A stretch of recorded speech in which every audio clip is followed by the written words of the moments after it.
Hey guys, this is Allison from Alley Cat Creations. How are you?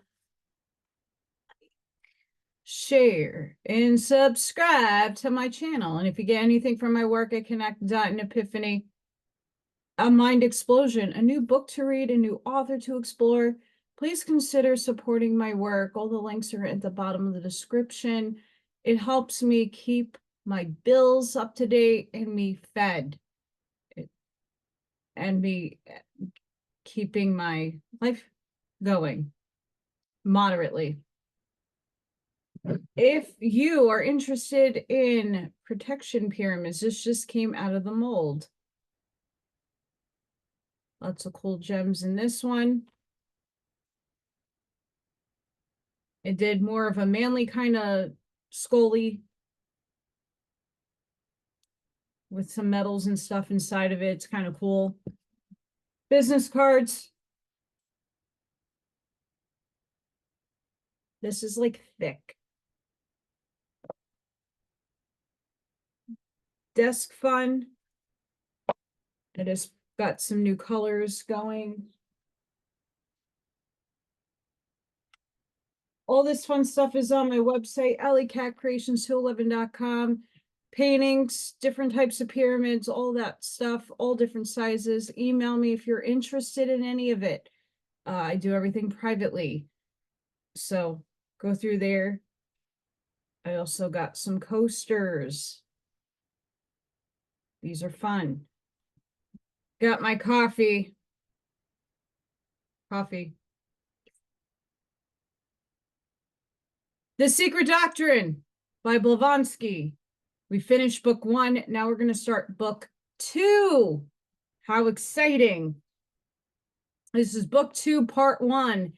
Antthropogenesis. Antthropogenesis, if I'm saying that right. Stanzas translated with commentaries from the Secret Book of Dzyan. Before I get into the meat and the bones of this section, I'm going to do the first section. I might start the first stanza. It is rather lengthy. So I might break this up. So I don't, it depends on how long it's going to take. Just to put that out there, because the first part is not that long, but then the second part is really long. In primeval times, a maiden, beauteous daughter of Ether, passed for ages her existence in the great expanse of heaven. 700 years she wandered, 700 years she labored, her firstborn was delivered. Her beauteous duck descending, hastens toward the water mother. Lightly on the knee she settles, finds a nesting place befitting, where to lay her eggs in safety, lays her eggs within at pleasure. 6, the golden eggs she lays them, then a 7th, an egg of iron. This is Kalvala, Rune 1. Anthropogenesis in the Secret Volume. Verbatim extracts. 1. The La, LHA, which turns the 4th, is subservient to the La of the 7th. They who revolve driving their chariots around their Lord, the one I. His breath gave life to the 7. It gave life to the 1st. Said the earth, Lord of the shining face, my house is empty. Send thy sons to people this wheel.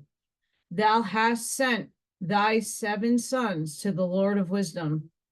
7 times doth he see thee nearer to himself. 7 times more doth he feel thee.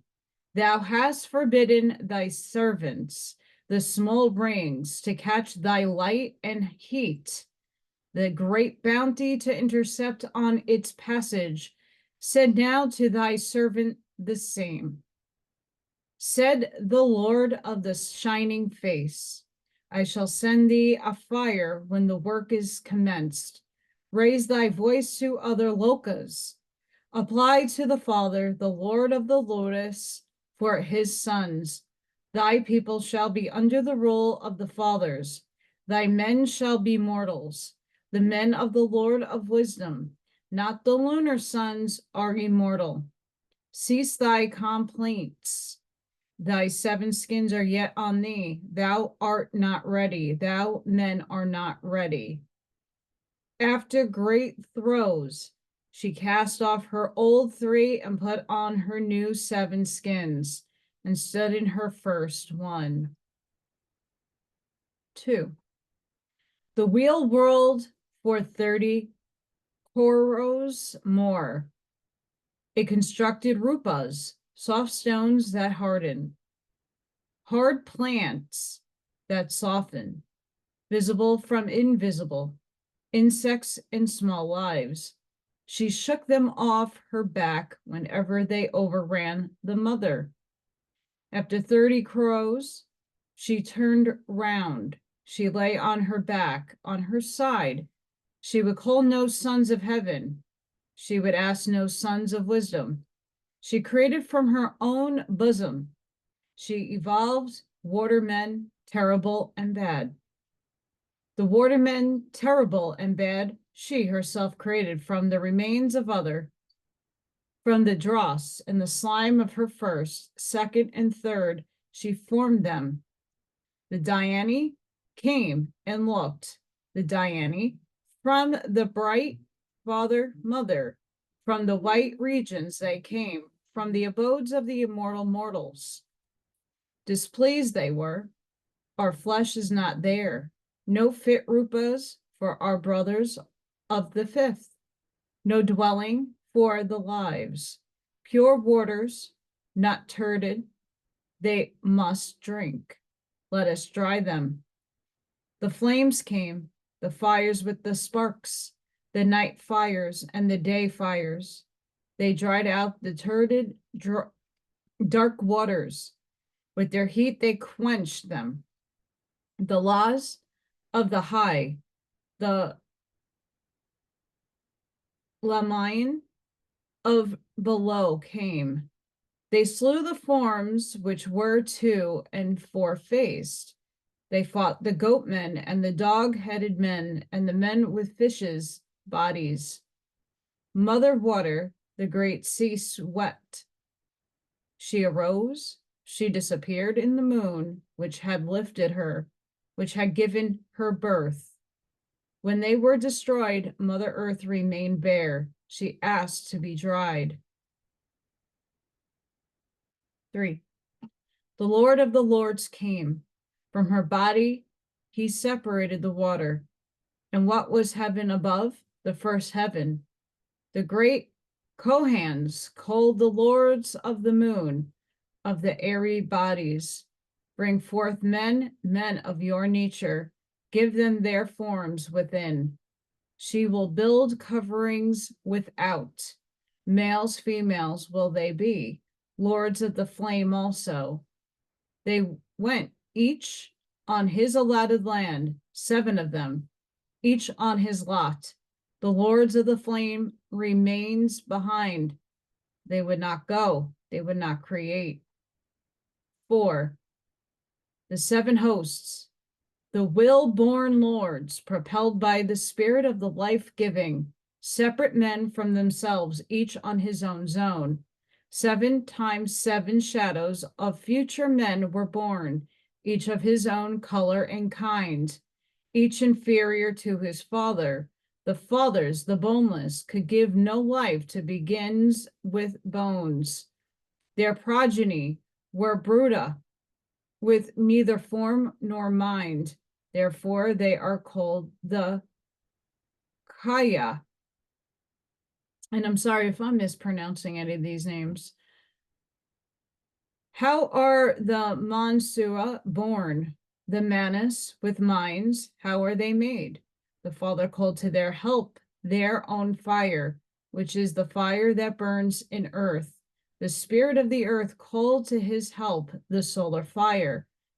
These three produce in their joint efforts a good rupa. It could stand, walk, run, recline, or fly. Yet it was still but a chuya, a shadow with no sense. The breath needed a form. The fathers gave it. The breath needed a gross body. The earth molded it. The breath needed the spirit of life. The solar laws breathed it into its form. The breath needed a mirror of its body. We gave it our own, said the die hands. The breath needed a vehicle of desires. It has it, and said the drainer of waters. But breath needs a mind to embrace the universe. We cannot give that, said the fathers. I never had it, said the spirit of the earth. The form would be consumed where I, too, give it mine, said the great fire. Man remained an empty, senseless Buddha. Those have the boneless given life to those who became men with bones in the third. 5. The first were the sons of Yoga, their sons, their children of the yellow father and the white mother. The second race was the product of budding and expansions, the asexual from the sexless. Thus was Olano, the second race produced. Their father were the self-born, the Chaya, from the brilliant bodies of the lords, and the fathers, the sons of twilight. When the race became old, the old waters mixed with the fresher waters. When its drops became turbid, they vanished and disappeared in the new stream, in the hot stream of life. The outer of the first became the inner of the second. The old wing became the new shadow, and the shadow of the wing. 6. Then the secret evolved the egg-born, the third. The sweat grew, its drops grew, and the drops became hard and round. The sun warmed it, the moon cooled it and shaped it. The wind fed it until its ripeness. The white swan from the starry vault overshadowed the big drop. The egg of the future race, the man swan of the later third, first male, female, then men and women. The self-born were the Chayas, the shadows from the bodies of the sons of twilight. 7. The sons of wisdom, the sons of night, ready for rebirth, came down. They saw the vile forms of the first, third. We can choose, said the lords. We have wisdom. Some entered the Shaya. Some projected the spark. Some deferred till the fourth. From their own rupa, they filled the karma. Those who entered became arhats. Those who received but a spark remained destitute of knowledge. The spark burned low. The third remained mindless. Their javas were not ready. These were set apart among the 7. They became narrow-headed. The third were ready. In these shall we dwell, said the lords of the flame. How did the Mansaya, the sons of wisdom, act? They rejected the self-born. They are not ready. They spurned the sweat-born. They are not quite ready. They would not enter the first egg-born. When the sweat-born produced the egg-born, the twofold and mighty, the powerful with bones, the lords of wisdom said, now shall we create. The third race became the Vahan of the lords of wisdom. It created sons of will and yoga. At Kriyaskapti, it created them, the holy fathers, ancestors of the Arhats. 8. From the drops of sweat, from the residue of the substance, matter from dead bodies of the men and animals of the wheel therefore, and from cast off dust, the first animals were produced. Animals with bones, dragons of the deep, and flying sarpas, were added to the creeping things. They that creep on the ground got wings. They of the long necks in the water became the progenitors of the fowls of the air. During the third race, the boneless animals grew and changed, and they became animals with bones. Their chayas became solid. The animals separated the first. They began to breed. The twofold men separated also. He said, let us, as they, let us unite and make creatures. They did. And those which had no spark took huge she-animals unto them. They begot upon them dumb races. Dumb they were themselves, but their tongues united. The tongues of their progeny remained still. Monsters they bred, a race of crooked, red-haired, covered monsters going on all fours. A dumb race to keep the shame untold. 9. Seeing which the laws, who had not built men, wept, saying, the Amsara have defiled our future abodes. This is karma. Let us dwell in the others. Let us teach them better, lest worse should happen. They did. Then all men became endowed with manas. They saw the sin of the mindless. The fourth race developed speech. The one became two. Also, all the living and creeping things that were still one, giant fish birds and serpents with shell heads. 10. Thus, 2 by 2 on the 7 zones, the third race gave birth to the fourth race men. The gods became no gods, and the sura became asura. The first on every zone was moon-colored, the second yellow like gold, the third red, and fourth brown, which became black with sin. The first 7 human shoots were all of one complexion. The next 7 began mixing. Then the fourth became tall with pride. We are the kings, it was said, we are the gods. They took wives fair to look upon, wives from the mindless, the narrow-headed. They bred monsters, wicked demons, male and female, also Kadu, Dakini, with little minds. They built temples for the human body, male and female, they worshipped. Then the third eye acted no longer. They built huge cities, or rare earths and metals they built, and out of the fires vomited, out of the white stone of the mountains and of the black stone they cut their own images in their size and likeness and worshiped them. They built great images 9 yatis high, the size of their bodies, inner fires, and destroyed the land and their fathers.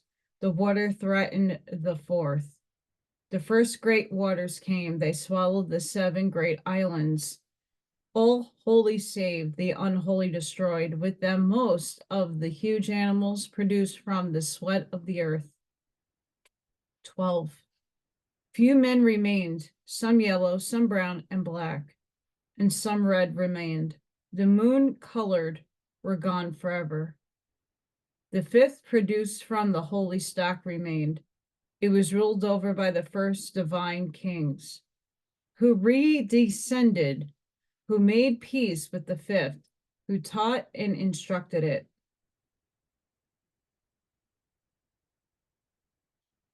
We're going to move into half of stanzas 1, beings of the sentient life, and we'll see how far I can get with it not overwhelming me, because a lot of her work can go on for a long time and I get tired.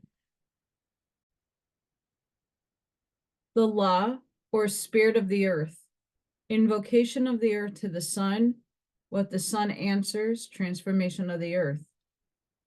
And that's what the stanzas are for this one. The law, which turns the fourth globe, or our earth, is servant to the laws, or the 7, the planetary spirits. They who revolve, driving their chariots around their Lord, the one eye, Loka, or our world. His breath gives life to the seven, gives light to the planets. It gave life to the first. They are all dragons of wisdom, adds the commentary. La is the ancient word in trans-Himalayan regions for spirit, any celestial or superhuman being, and it covers the whole series of heavenly hierarchies from archangel or dhyani down to an angel of darkness or terrestrial spirit. This expression shows in plain language that the spirit guardian of our globe, which is the fourth in the chain, is subordinate to the chief spirit or god of the seven planetary genii or spirits. As already explained, the ancients had in their creel of gods 7 chief mystery gods, whose chief was exoterically the visible sun, or the 8th and esoterically the second logos, the demiurge. In the Christian religion were the regents of the 7 chief planets, but these were not reckoned according to the enumeration devised later by people who had forgotten or who had an inadequate notion of it. The real mysteries included neither the sun, the moon, nor the earth. The sun was the chief exoterically of the 12 great gods of zodiacal constellations, and esoterically the Messiah, the Christos, the subject anointed by the great breath, or the one, surrounded by his 12 subordinate powers, also subordinate in turn to each of the 7 mystery gods of the planets. The 7 higher make the 7 laws, create the world, states a commentary, which means that our earth, leaving aside the rest, was created or fashioned by terrestrial spirits, the regents being simply the supervisors. This is the first germ, the seed of which grew later into the tree of astrology and astrology. The higher ones were the cosmo-creators, the fabricators of our solar system. This is borne out by all the ancient cosmogonies, that of Hermes, of the Chaldees, of the Aryans, of the Egyptians, and even of the Jews. Heaven's belt, the signs of the zodiac, the sacred animals, are as much the B'nai Elohim, sons of the god or the Elohim, as the spirits of the earth, but they are prior to them. Soma and Sin, Isis and Diana, are all lunar gods or goddesses, called the fathers and mothers of our earth, which is subordinate to them. But these in their turn are subordinate to their fathers and mothers, the later interchangeable and varying with each nation, the gods and their planets, such as Jupiter, Saturn, Bel, or Barhasapi. I'm not saying that name right. His breath gave life to the 7 refers to much to the sun, who gives life to the planets, as to the high one, the spiritual sun, who gives life to the whole cosmos. The astronomical and astrological keys opening the gate leading to the mysteries of theogony can be found only in the later glossaries which accompany the stanzas. In the apocalyptic slokas of the archaic records, the language is as symbolical, if less mythical, than in the Puranas. Without the help of the later commentaries compiled by generations of adepts, it would be impossible to understand the meaning correctly. In the ancient cosmogonies, the visible and invisible worlds are the double links of one and the same chain, as invisible logos with 7 hierarchies, represented or personified each by the chief angel or rector, from one power, the inner and the invisible. So in the world of form, the sun and the 7 chief planets constitute the visible and active potency, the later hierarchy being, so to speak, the visible and objective logos of the invisible, and except in the lowest grades, ever subjective angels. Thus, to anticipate a little by way of illustration, Every race in its evolution is said to be born under the direct influence of one of the planets. Race the first, receiving its breath of life from the sun, as will be seen later on, while the third humanity, who fell into generation from androgynes, became separate entities, one male and the other female, and said to be under the direct influences of Venus, the little sun in which the solar orb stores his light. The summation of the stanzas in Book 1 showed the genesis of gods and men taking rise in and from one of the same point, which is the one universal, immutable, eternal, and absolute unity. In its primary manifested aspect, we have seen it become, in the sphere of objectivity and physics, primordial substance and force, centripetal and centrifugal, positive and negative, male and female, etc. In the world of metaphysics, the spirit of the universe, or cosmic ideation, called for some of the logos. This logos is the apex of the Pythagorean triangle. When the triangle is complete, it becomes the tectris, or the triangle in the square, and the dual symbol of the four-letter tetragrammaton in the manifested cosmos, and of its radical triple ray in the unmanifested, or the nominum. But more metaphysically, the classification given here of a cosmic ultimates is more one of convenience than of absolute philosophical accuracy. At the commencement of a great Manvarata, Parabrahman manifests as Mukta Prakti, and then as the logos. This logos is equivalent to the unconscious universal mind, etc., of Western pantheists. It constitutes the basis of the subject side of manifested being and is the source of all the manifestations of individual consciousness. Multiprakti, or primordial cosmic substance, is the foundation of the object side of things, the base of all object evolution and cosmogenesis. Force then does not emerge with primordial substance from Parabrahma latency.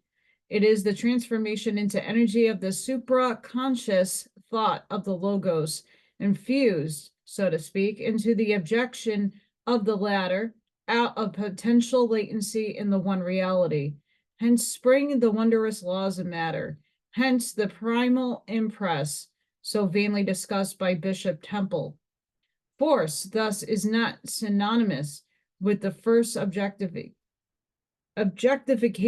of multiprakti, but as apart from it, the latter is absolutely and necessarily inert, a mere abstraction.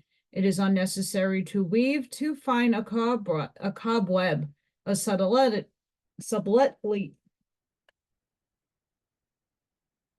You know what I'm saying? Because that's not coming out of my mouth. As to the order of succession, the cosmic ultimates, force succeeds Mukta Prakti, but minus force, Mukta Prakti, is for all practical intents the purpose non-existent. The heavenly man, Tetragrammaton, who is the protogonos, Tikton, the firstborn from the passive deity and the first manifestation of that deity's shadow, is the universal form and idea which engenders the manifested logos, Adam Kadmon, or the four-letter symbol in the Kabbalah of the universe itself, also called the second logos. The second springs from the first and develops the third triangle, see the Theosophical tree, from the last of which the lower host of angels, men, are generated. It is with this third aspect that we shall deal at present. The reader must bear in mind that there is a great difference between the logos and the demiurgos, for one is spirit and the other is soul, or as Dr. Wilder has it, Dhyania and logos are synonymous with nous, being superior and closely in affinity with something in Greek, one being the superior, apprehending the other, the comprehending one, nautic, and the other phrenic. Moreover, man was regarded in several systems as the third logos, the esoteric meaning of the word logos, speech or word, verbum, is the rendering an objective expression as in a photograph of the concealed thought. The logos is the mirror reflecting divine mind, and the universe is the mirror of the logos, though the latter is the essay of the universe. As the logos reflects all in the universe of pleroma, so man reflects in himself all that he sees and finds in his universe, the earth. It is the three heads of the Kabbalah.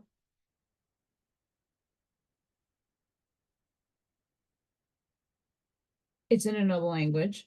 Every universe, word, or planet has its own logos, says the doctrine. The sun was always called by the Egyptians the Eye of Osiris, and was himself the logos, the first begotten, or light made manifest to the world, which is the mind and divine intellect of the concealed. It is only by the sevenfold ray of the light that we can become cognizant of the logos through the demiurge, regarding the latter as the creator of our planet and everything pertaining to it, and the former as the guiding force, that creator, good and bad at the same time, the origin of good and the origin of evil. This creator is neither good nor bad per se, but its differentiated aspects in nature make it assume one or the other character. With invisible and unknown universal disseminated through space, none of the sun gods had anything to do. The idea is expressed very clearly in the Book of Hermes and every ancient folklore. It is symbolized generally by the dragon and the serpent, the dragon of good and the serpent of evil, represented on earth by the right and the left hand magic. In the epic poem of Finland, the Kelwala, I'm so butchering these, I'm sorry. The origin of the serpent of evil is given. It is born from the spittle of Soitar and endowed with the living soul by the principle of evil, Hissi. Maybe I'm saying that right. I don't know.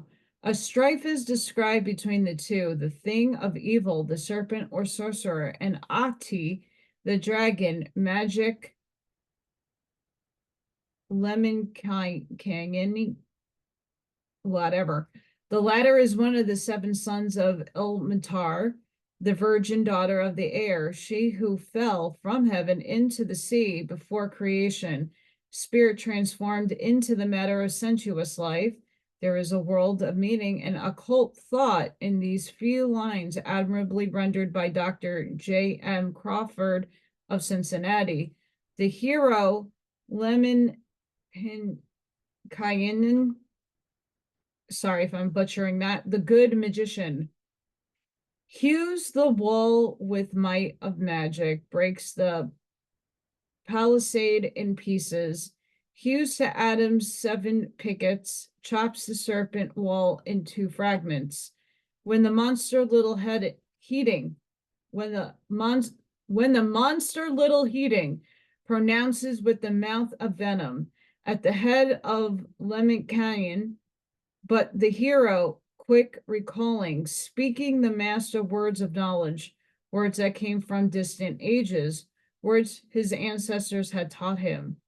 In China, the men of Foi, the heavenly man, were called the 12 Hoing, the 12 hierarchies of Dhyanis, or angels, with human faces and dragon bodies, the dragon standing for divine wisdom or spirit, and they created men by incarnating themselves in 7 figures of clay, earth, and water, made in the shape of those Tien Hoengen. A third allegory compared the symbols of the bones. The 12 seers of the Scandinavian Eddas do the same in the secret catechism of the Druids of Syria, a legend which is repeated word for word by the oldest tribes about and around the Euphrates. Men were created by the Son of God descending on earth, whereafter culling 7 mandragas They animated these roots, which became forthwith men. All these allegories point to one and the same origin, to the dual and the triple nature of man, dual as male and female, triple as being a spirit, psychic essence, within and of material fabric without. Okay, hang on. Brain going bonkers. Said the earth, Lord of the shining face, the sun, my house is empty. Send thy sons to people this wheel, earth. Thou hast sent thy 7 sons to the Lord of wisdom. 7 times doth he say thee nearer to himself. 7 times more doth he feel thee. Thou hast forbidden thy servants the small rings to catch thy light and heat, thy great bounty to intersect on its passage. Send now to thee servant the same. The Lord of wisdom is Mercury or Buddha. The modern commentary explains the words as reference to a well-known astronomical fact that Mercury receives 7 times more light and heat from the sun than Earth, or even the beautiful Venus, which receives but twice that amount more than our insignificant globe. Whether the fact was known in antiquity may be inferred from the prayer of the earth spirit to the sun as given in the text. The sun, however, refuses to people the globe as it is not ready to receive life as yet. Mercury is, as an astronomical planet, still more occult and mysterious than Venus. It is identical with the Mazdian Mithra, the genius or god established between the sun and the moon, a perpetual companion of the sun of wisdom. Pausanias shows him as having an altar in common with Jupiter. He had wings to express this attendance upon the sun in its course, and he was called the... Sorry, guys, when I have italicized stuff, I can't see it with my eyes. Nuntus, or sun wolf, Solaris Luminous Precepts. He was the leader and the excavator of souls, the great magician, great magician and the Hierophant. Virgil depicts him as taking his wand to evoke from Orcus the soul's plunge foreground of the Verundi on the celestial militia. He is the golden colored Mercury, the whatever that is in Greek, whom the Hierophants forbade to name. He is symbolized in Greek mythology by one of the dogs, Vigilance, with watch over the celestial flock, occult wisdom, or Hermes, Anubis, or again,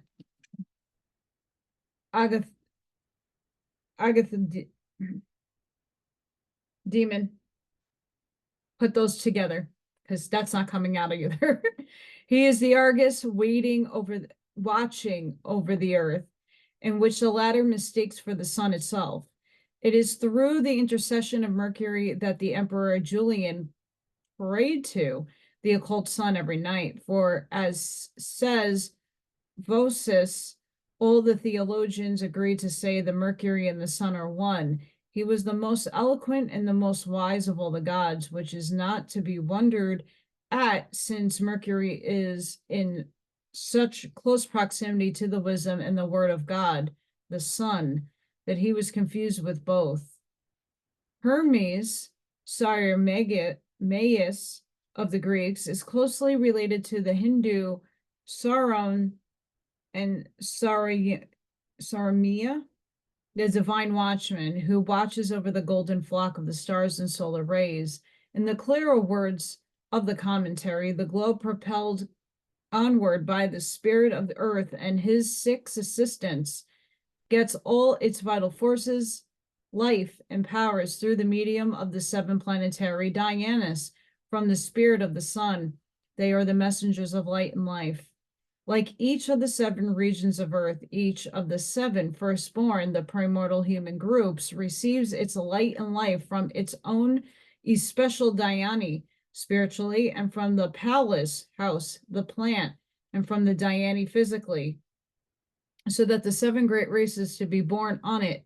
The first is born under the sun, the second under Jupiter, the third under the fury-bodied Venus or Shukra, the fourth under Soma, the moon, and global, so the 4th sphere being born under that from the moon, and Sani, Saturn, the Kura Lakana, evil eye, and the Asita, the dark, the 5th under Buddha, Mercury. So also with men, every man in men, every principle, each gets its specific quality from its primary, the planetary spirit. Therefore, every man is a separate or a combination of principles, each having its origin in a quality of that special dhyani. Every active power or force of earth comes from one of the 7 lords. Light comes through Sakra, Venus, who receives a triple supply and gives 1/3 of it to earth. Therefore, the 2 are called the twin sisters, but the spirit of the earth is subservient to the Lord of Sakra.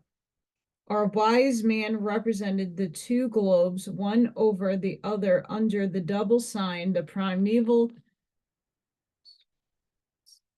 svastika, the rift of its 4 arms or cross.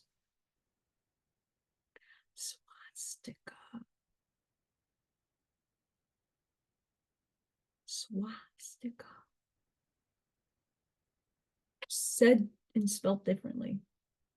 The double sign is, as every student of occultism known, the symbol of the male and female principle in nature, of the positive and negative, for the swastika is all and much more. All antiquity, ever since the birth of astronomy, imparted to the 4th race by one of its divine kings of the divine dynasty. And also astrology represents Venus in the astronomical tables as the globe poised over a cross, and the earth as a globe under a cross. The esoteric meaning of this, earth fallen into generation or into the production of its species through sexual union, but the later Western nations did not fail to give quite a different interpretation. They explained this sign through their mystics, guided by the light of the Latin Church, as meaning that our earth and all on it were redeemed by the cross, while Venus, otherwise Lucifer or Satan, was trampling upon it. Venus is the most occult power, full and mysterious of all the planets, the one whose influence upon and relation to the earth is most prominent. In exoteric Brahmanism, Venus or Shukra, a male deity, is the son of Barugu. I'm totally butchering names here. One of the Prajapati and Vedic sage, and is Daya Guru, with a priest instructor of the primeval giants. The whole history of Shukra in the Puranas refers to the 3rd and the 4th races. It is through Shukra that the double ones, the hermaphrodites of the 3rd root race, descended from the first sweat-born, says Commentary. Therefore, it is represented under the symbol of a circle with a line. The circle in diameter during the 3rd race, it's a circle with the T. During the 4th, this needs explanation. The diameter, when found isolated in a circle, stands for female nature, for the first ideal world, self-generated and self-impregnated by the universally diffused spirit of life, referring thus to the primitive root race also. It becomes androgynous as the races and all on earth develop into their physical forms, and this symbol is transformed into a circle with a diameter from which runs a vertical line, expressive of a male and female, not separated as yet, the first and earliest Egyptian Tau, after which it becomes the cross, or male-female separated, and fallen into generation Venus, the planet symbolized by the signs of the globe over the cross, which shows it as presiding over the natural generation of man. The Egyptians symbolize Ankh, life, by the ansated cross, which is only another form of Venus, Isis, and meant esoterically that mankind and all animal life and stepped out of the divine spiritual circle and fallen into physical male and female generation. The sign from the end of the third race has the same phallic significance as the tree of life in Eden. Anuki, a form of Isis, is goddess of life, and Ankh was taken by the Hebrews from the Egyptians and introduced by Moses, one learned in the wisdom of the priests of Egypt, with many other mystical words. The word Ankh in Hebrew with the personal suffix means my life, my being, which is the personal pronoun Anaki, from the name of the Egyptian goddess Anaki. In one of the most ancient catechisms of southern India, mudras, presently the hermaphrodite goddess Andrani, has the ansated cross, the swastika, the male and female sign, right in the central part to denote the pre-sexual state of the third race.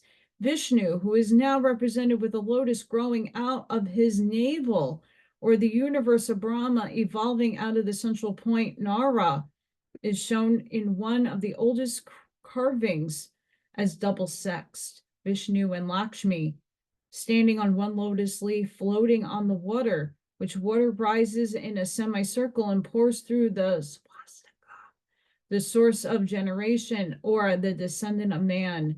Pythagoras calls Sukra Venus, the sole altar, the other sun of the seven palaces of the sun. That of Lucifer, Venus, is the third one in Christian and Jewish Kabbalah. The Zohar, making it the abode of Samael, according to the occult doctrine, the planets in our Earth's primary and its spiritual prototype. Hence, Sukra's car, Venus Lucifer's, is said to be drawn by the Agdad of earth-born horses, while the steeds of the chariots of the other planets are different. Every sin committed on earth is felt by Suana Sukra, the guru of the Dhyani, the Dayas, in the guardian spirit of the earth and men.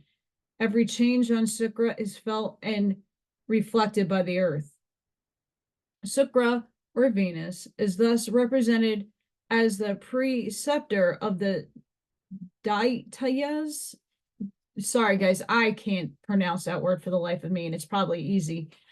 The giants of the fourth race, who in the Hindu allegory obtained at the one time the sovereignty of all the earth and defeated the minor gods. The Titans of the Western allegory are as closely connected with Venus, Lucifer, identified by later Christians with Satan.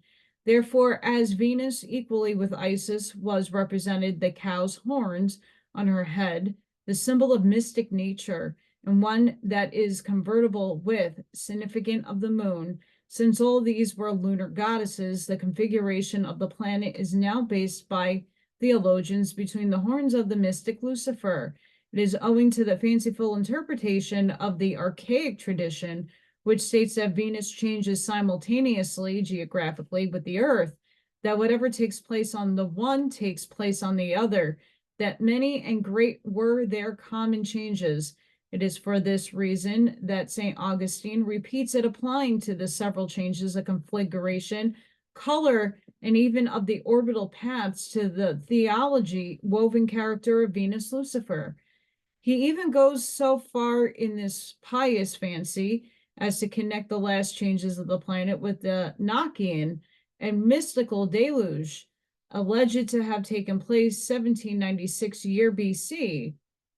As Venus has no satellites, it is stated allegorically that Espucci is buoyant, that planet, adopted the Earth, the progeny of the moon, who overgrew its parent and gave much trouble, a reference to the occult conception between the two. The regent of the planet, Sukra, loved his adopted child so well that he incarnated as Usanas and gave it perfect laws, which were disregarded and rejected in later ages. Another allegory in Harvisana, whatever, is the Sukra went to Siva, asking him to protect his pupils. The Daityas and Asuras from the fighting gods, and that to the further his object, he performed a yoga rite, imbibing the smoke of the chaff with his head downwards for 1,000 years. This refers to the great inclination of the axis of Venus, amounting to 50 degrees, and to it being enveloped in eternal clouds. But it relates only to the physical constitution of the planet. It is with its regent, the informing Dhyan Kohan, that occult mysticism has to deal. The allegory which states that for killing Sukra's mother, Vishnu was cursed by him to be reborn 7 times on the earth. It's full of occult philosophical meaning. It does not refer to Vishnu's avatars, since these numbers 9, the 10th being still to come, but to the races on earth, Venus or Lucifer, also Sukra and Usanas, the planet, is the light bearer of the earth in both its physical and mystical sense. The Christians knew it well in the early times, since one of the earliest popes of Rome is known by his pontiff name as Lucifer. Quote, every world has its parent and star and sister planet. The earth is the adopted child and younger brother of Venus, but its inhabitants are of their own kind. All sentient, complete beings, full septenary men or higher beings, are furnished in their beginning with forms and organisms in full harmony with the nature and state of the sphere they inhabited. The spheres of beings or centers of life, which are isolated nuclei breeding their men and their animals, are numberless. Not one has any resemblance to its sister companion or to any other in its own special progeny. All have double physical and spiritual nature. The nucleos are eternal and everlasting. The nuclei paradoxical and finite. The nucleus form part of the absolute. They are the embracers of that black and principal fortress, which is forever concealed from human or even Dhyanic sight. The nuclei are the light of eternity escaping their form. It is that light which condenses into the forms of the lords of being, the first and the highest of which are collectively Javtam, said figuratively to issue from Paramatma. It is the logos of the Greek philosophers appearing at the beginning of every Manvarata. From the downwards formed from the ever-consolidating waves of that light, which become the objective plane gross matter, proceed the numerous hierarchies of the creative forces, some formless, other having their own distinctive form, others again the lowest elementals having no form of their own, but assuming every form according to the surrounding conditions.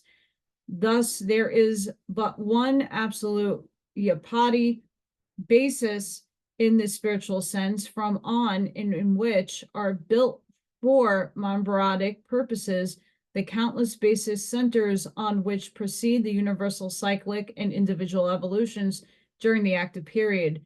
The informing intelligences which animate these various centers of being are referred to indiscriminately by men beyond the great range as the Manas and the Rishis, the Pitras, the Hajrapi, and so on, the Dhyani Buddhas, the Kohans, the Malas, and others on this side. The truly ignorant call them gods, the learned profane the one God, and the wise, the initiates, honor in them only the Monvarodic manifestations of that which is neither our creators, the Daihin Kohanis, or their creatures can never discuss or know anything about. The absolute is not to be defined, and no mortal or immortal has ever seen or comprehended it during the periods of existence. The mutable cannot know the immutable, nor can that which lives perceived absolute life. All in italicized. Therefore, men cannot know higher beings than his own progenitors. Brain fart, nor shall he worship them, but he ought to learn how to come into the world. Number 7, the fundamental figure among all other figures in every national religious system, from cosmogony down to man, must have its raison d'être. It is found among the ancient Americans as primarily among the archaic Aryans and Egyptians. The question will be fully dealt with in the second part of this book. Meanwhile, a few facts may be given here, says the author, the sacred mysteries among the Mayas and Quinches. 7 seems to have been the sacred number of par excellence among all civilized nations of antiquity. Why? Each separate people has given different explanation according to the peculiar tenets of their exoteric religion. That it was the number of numbers for the initiated into the sacred mysteries, there can be no doubt. Pythagoras calls it the vehicle of life, containing body and soul, since it is the form of a quintary that is wisdom and intellect, and the Trinity, or action and matter. The Emperor Julian in Matrium expresses himself thus, where I do touch upon the initiation into the sacred mysteries, which the Chaldees, Bakis, respecting the seven-ray God, lighting up the soul through him, I should say things unknown to the rabble, very unknown, but well known to the blessed, the ergists. And who acquainted with the Puranas, the Book of the Dead, the Zenva Vista, the Syrian tiles, and finally the Bible, and who has observed the constant occurrence of the number 7 in these records of people living from the remotest times unconnected, so far apart, can regard as coincidence the following fact given by the same explorer of ancient mysteries. Speaking of the prevalence of 7 as the mystic number among the inhabitants of the western continent of America, he adds that it was not less remarkable, for it frequently occurs in the Popol. We find it besides in the 7 families said by Sagagun and Clairvagio to have accompanied the mystical personage named Volin or Voltan. I can't distinguish that letter.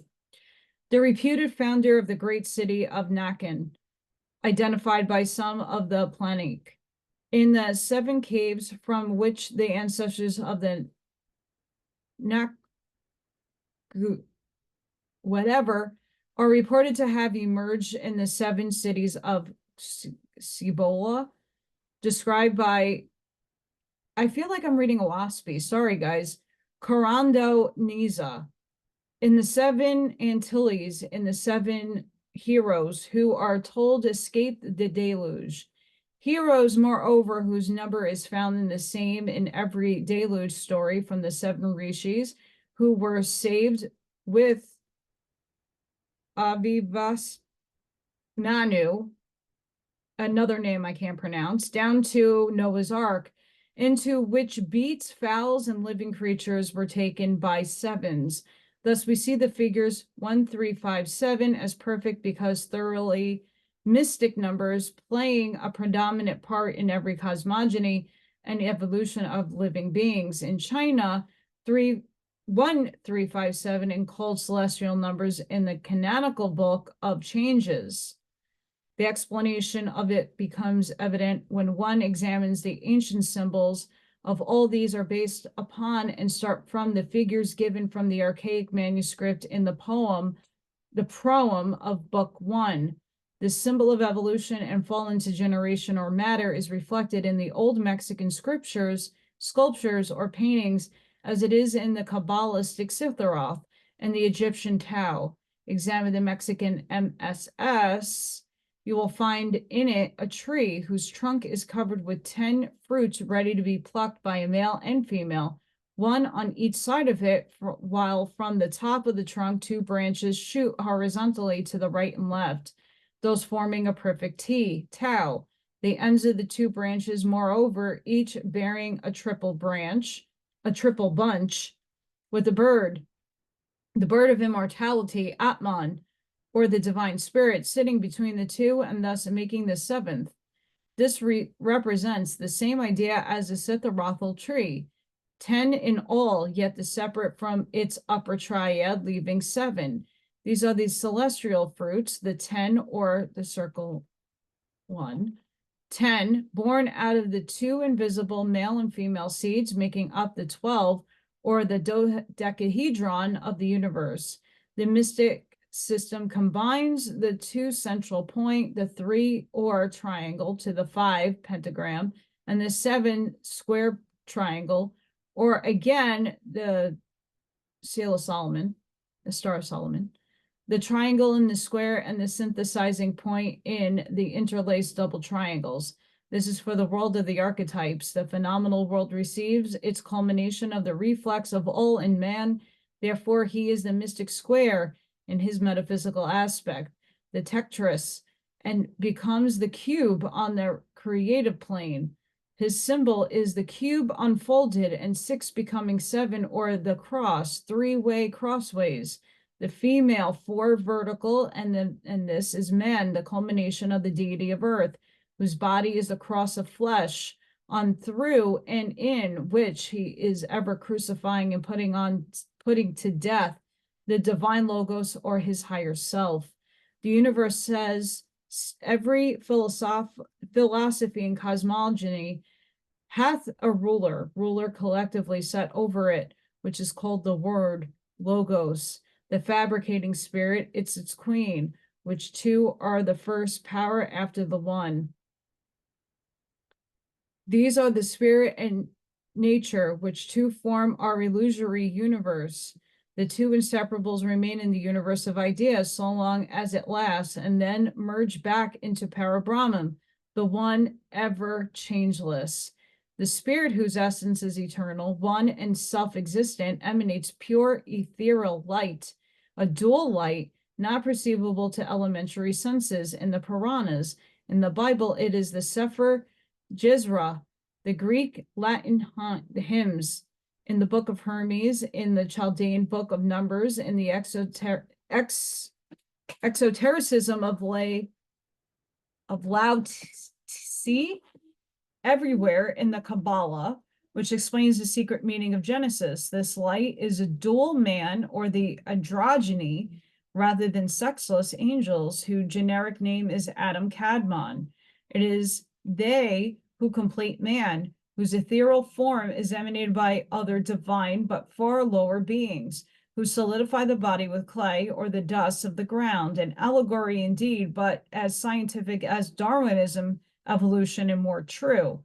The author of the Source of Measures says that the foundation of the Kabbalah in all its mystical books is made to rest upon the 10 Sitharoth, which is the fundamental truth. He shows these 10 Sitharoth, or the 10 numbers, as a following diagram, and it's 2, 3, 4, 5, 6, 7, 8, 9, and then 1 in the middle.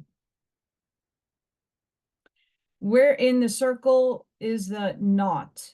Its vertical diameter line is the first or primal 1, the word or logos, from which springs a series of the other numbers up to 9, the limit of the digits. The 10 is the first divine manifestation containing every possible power of exact expression or proportion. By this Kabbalistic speculation, we are taught that the Sitharoth were the number of emanations or the heavenly light figures. They were the 10 words. Dibrim, the light, of which they are the flux, was the heavenly man, the Adam Kataman, 144, and the light by the New Testament or covenant created by God, just as the Old Testament, God creates light. Now, there are three kinds of light in occultism, as in the Kabbalah: the abstract and absolute light, which is darkness, the light of the manifested unmanifested, called by some the Logos, and the later light reflected in the Dayan Kohans, the minor Logi, the Elohim collectively, who in their turn shed it on the objective universe. But in the Kabbalah, re-edited and carefully adjusted to fit the Christian tenets by the Kabbalists of the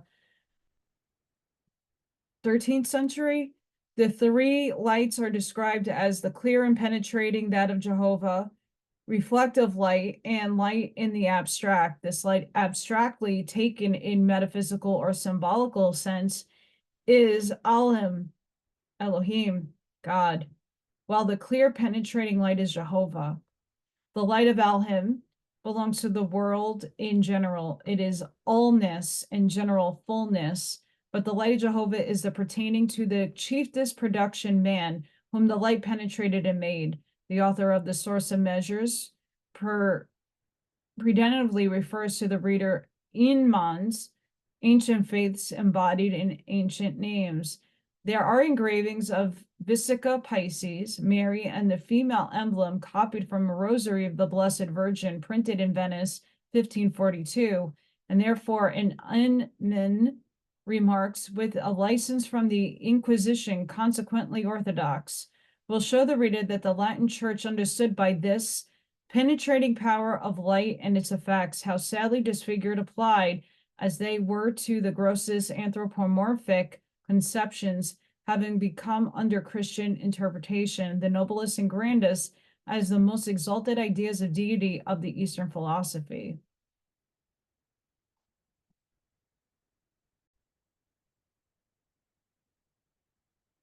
The occultists called this light Davri Prakti in the East and light of the Christos in the West. It is the light of the Logos, the direct reflection of the ever unknowable on the plane of universal manifestation.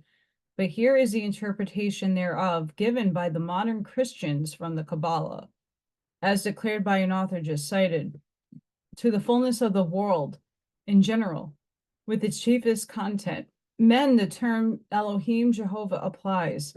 It extracts from the Zohar, the Rev. Dr. Kasil, Kabbalist, to prove that the Kabbalah sets forth the doctrine of the Trinity, among other things, says Jehovah is Elohim, Alhim. By 3 steps, God, Alhim, and Jehovah became the same, and through separated each and together they are of the same one. Similarly, Vishnu becomes the sun, the visible symbol of the impersonal deity. Vishnu is described as striding through the 7 regions of the universe in 3 steps. But with the Hindus, this is an exoteric account, a surface tenet, and an allegory, while the Kabbalists give it out as the esoteric and final meaning. So I'm going to leave it here because it's going to get, it keeps going and going. And we'll have a little bit of a cliffhanger. I'm just making a note to know where I'm picking off of the next time. So guys, I hope you enjoyed that. I don't really know how long that is, but sending each and every one of you love, light, compassion, grace, shielding and protective energy. Please be safe, be seen, go within, be the shoulder, be the lighthouse, seed your truths. And I hope to see you all in the next one. Thank you for coming to my channel, subscribing, and supporting. Bye for now.